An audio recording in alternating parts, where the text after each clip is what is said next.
with Claude Code and UiPath, you can do some very advanced stuff. My name is Jensen. Let's learn some UiPath, who are also the sponsor of this video. Today I prepared an Excel book with a sheet with 3 columns: customer name, amount, and order. All these rows are orders that we want to process with UiPath. Go down to your start or wherever you can open UiPath and open up UiPath Studio. We will also open up a terminal, but first we want to create a flow called order processing. In the terminal that we're going to open now, we will run Claude Code. So first, find your terminal. If you're unsure how to set this up, watch this video in the upper right corner where I took you to each one of the setup steps. With the setup in place, we can just type Claude. I choose to trust this folder where Claude Code will be able to read, edit, and execute files. Now I can just prompt my UiPath flow, so create a simple RPA that processes orders from an Excel file. The workflow should read an Excel file called orders from the desktop. The file contains order, customer. Expect these columns. Now we set up the columns, or we describe them. So here they are: customer name, amount, and order ID. I do like this. Loop through each one of these rows. And then we want to say if the amount is greater than 10,000, then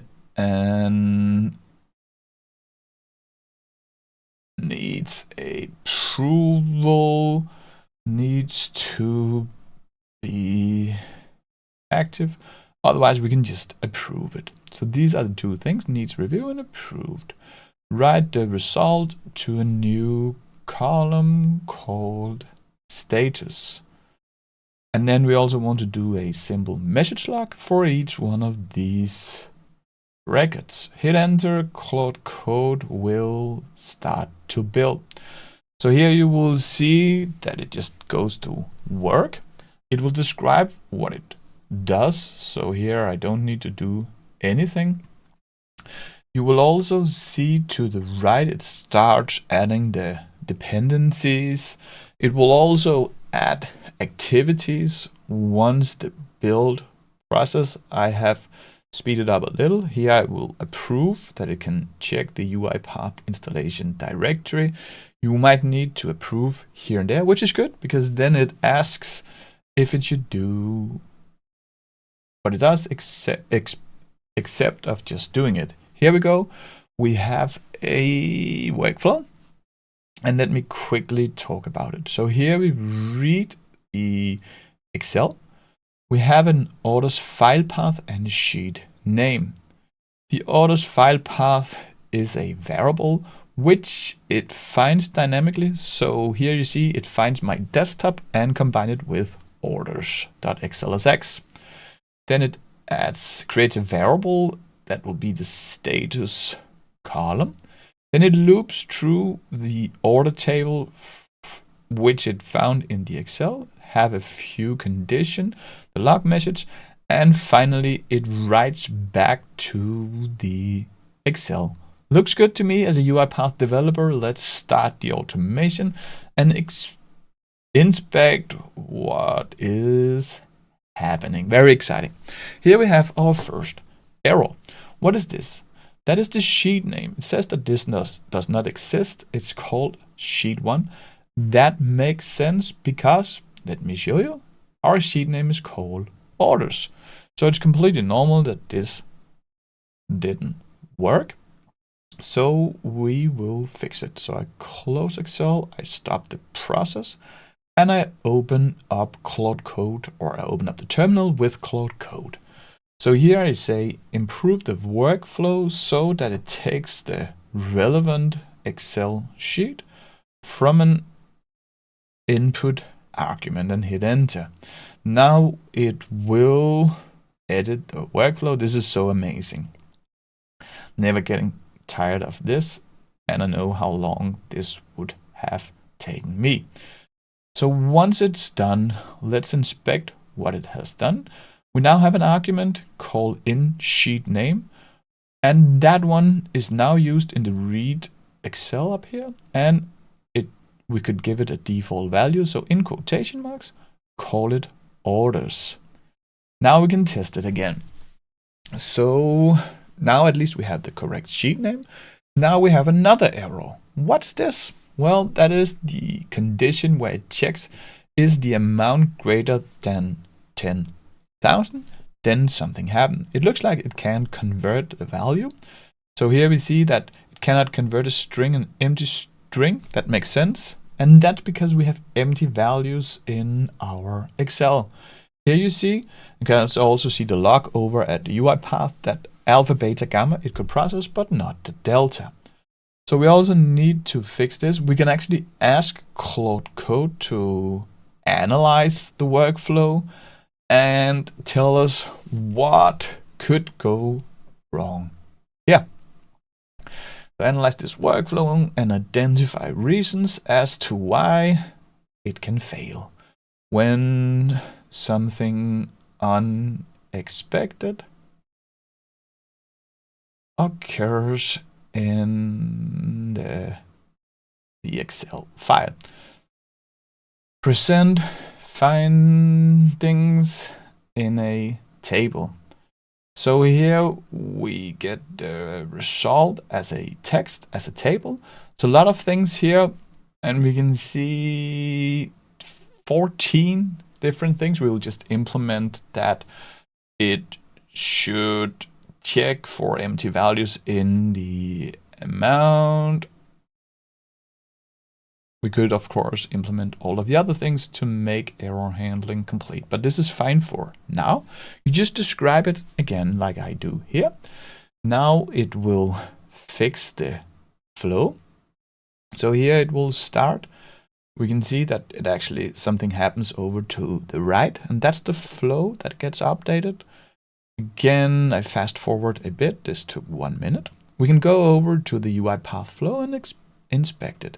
So here it will check if it's null or not white space, and then it should log no amount, otherwise it can continue. Now we check it again. We inspect that everything is correct. That's it. That's how fast it went.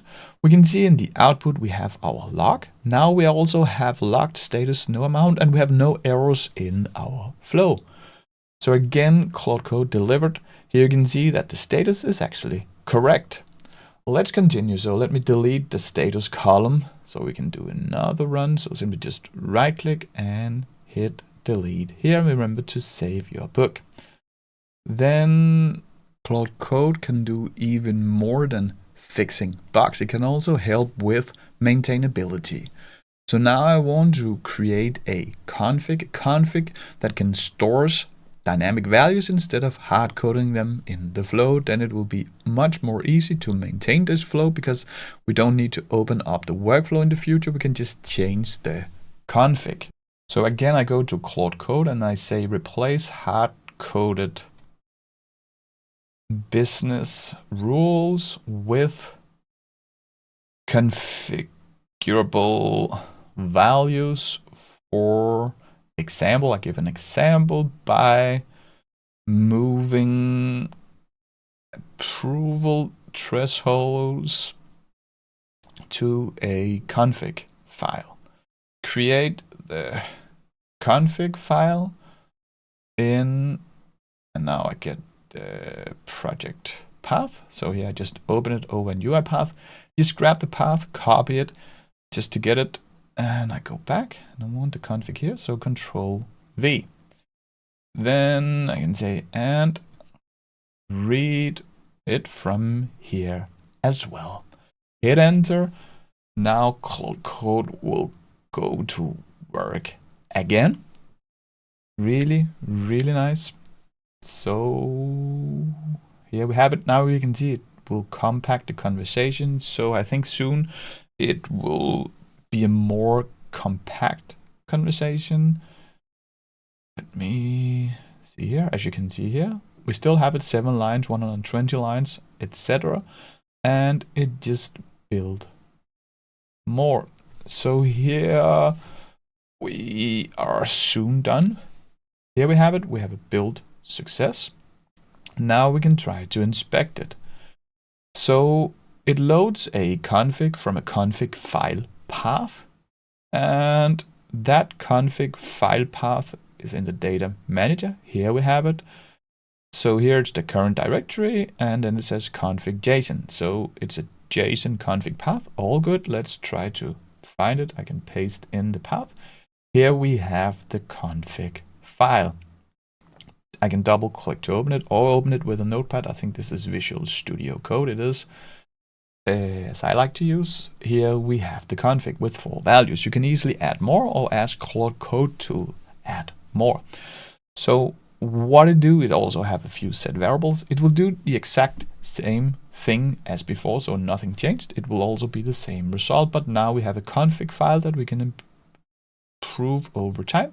Let me delete this and close down the Excel. This is nice. We can also have Claude Code to create new features for us. So here I can say add a new feature to this workflow, write a summary to the log at the end, include how many needs review, how many were approved, and how many at the amount missing.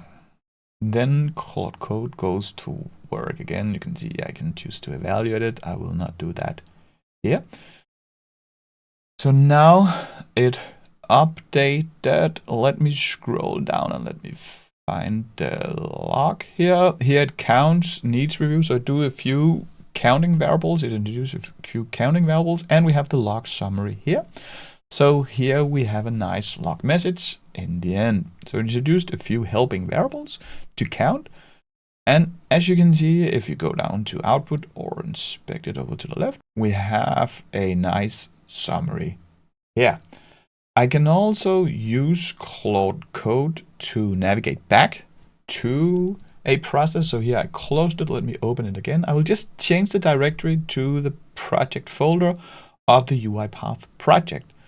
So let me grab the path again. I'm sure I had it in the clipboard. I just want to show you how to do. So here I say cd to change directory. This is outside Claude. Now I can open up Claude by typing Claude. Then it will only work in this order processing, which is exactly what I want. So now I want to have 3 test cases in a text format. We can also have 10. A thing that you could previously spend a lot of time on, like here, then I can also have extensive text documentation about this flow. Also a thing that you could spend a lot of hours on previously. Now Claude Code goes to work again. And again, this is amazing. I'm not sure how long this would have taken me to write, but let me scroll up here. This is fantastic. Your next advanced UiPath video is right here. Thanks for watching.